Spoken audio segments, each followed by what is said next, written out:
I used to think I had a perfect life. You know, the kind of life people post about on Facebook.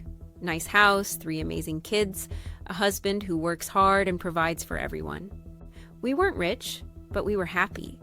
At least, I thought we were. 25 years of marriage, nearly 3 decades of trust, and I never imagined that everything could collapse because of one stupid click. It all started on a random Sunday afternoon. I was trying to set up a new Facebook account because my old one got hacked. While filling in my information, Facebook suggested people you may know. Pretty normal, right? But right there, in the middle of all those random faces, was my husband's name. Except something was off. The last name was different. Still, the photo looked exactly like him. I thought maybe it was a work account or an old profile. Out of curiosity, I clicked it, and that's when my stomach dropped. The profile was private, but not private enough. I could see a few profile pictures, some tagged photos, and comments from people I didn't recognize. There he was, my husband, smiling in pictures with a woman and 2 children I'd never seen before. At first, I thought it was some weird mistake, maybe a cousin or an old family friend. But then I scrolled down and saw it. Family vacation, Albuquerque 2021. The caption said, "So lucky to have this man in my life." And she tagged my husband. My husband. The man I'd been married to for 25 years. I remember staring at the screen, completely frozen. I zoomed in on the photos like that would somehow change what I was seeing. But no. There he was, with his arm around this woman, holding a little girl who looked eerily familiar. Same blue eyes as our youngest, same smile. The little boy next to them had his exact jawline. I couldn't breathe. My hands started shaking so hard I dropped my phone. The worst part? It suddenly explained everything. The business trips that always lasted a little too long. The nights when his phone would die. The weekends when he said he had to stay in a different branch office to deal with insurance paperwork. It all clicked. My husband didn't have long work hours. He had a second life. For days, I didn't confront him. I just observed. I acted normal. I cooked dinner, laughed at his jokes, slept next to him like nothing had happened. But every smile he gave me made my stomach twist. I kept thinking, how many times has he said the same things to her? How many times has he told her he loves her? Every word from his mouth started to sound fake.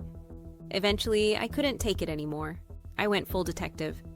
I made a fake Facebook account, friended the woman, and waited. Within an hour, I had access to her entire page. Her name was Lauren. She lived in Albuquerque, exactly 2 hours away. Her posts went back over a decade. And in every single one of them, there he was, my husband, under a slightly different name. Mark Williams.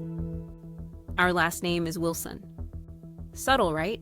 He literally changed one letter.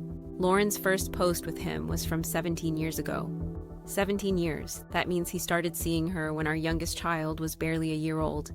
He's been living a double life almost as long as our entire marriage. They had 2 kids together, a boy and a girl. And judging by the posts, he was a very present father in their lives. Family barbecues, soccer games, birthdays. Meanwhile, every time he told me he had to travel for work, he was probably blowing out candles with his other kids. The thought of it made me physically sick. When I finally confronted him, I didn't even plan it.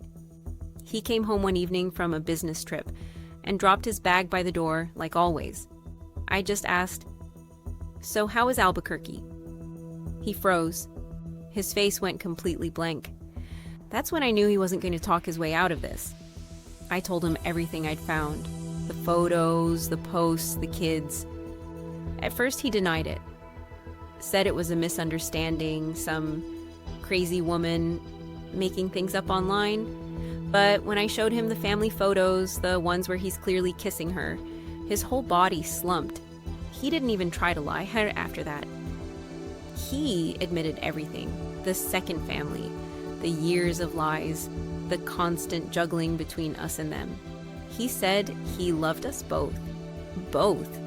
Like, that was supposed to make it better.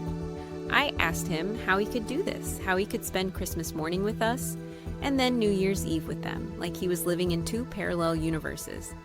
He said he never meant for it to go this far, that he just wanted to keep everyone happy. I laughed, because what kind of man thinks he can live two lives and keep everyone happy? I reached out to Lauren, the other woman. At first I wanted to scream at her, to tell her she ruined my life, but when we talked, I realized she had no idea either. He told her he was divorced. She was just as shocked and heartbroken as I was. She had spent 17 years believing she was with a good man, building a family with him. So, in a twisted way, we were both victims of his lies. After that, everything changed. My kids found out. My oldest son stopped talking to him completely. My daughter cried for days. Our youngest didn't even understand what was happening, just that Daddy moved out. He's been staying in a hotel ever since. I've spoken to a lawyer, but honestly, I don't even know what I want yet. Half of me still loves the man I thought he was. The other half hates him for destroying the life we built. It's not just the betrayal that hurts. It's the years he stole, the trust, the memories, the moments that were supposed to mean something.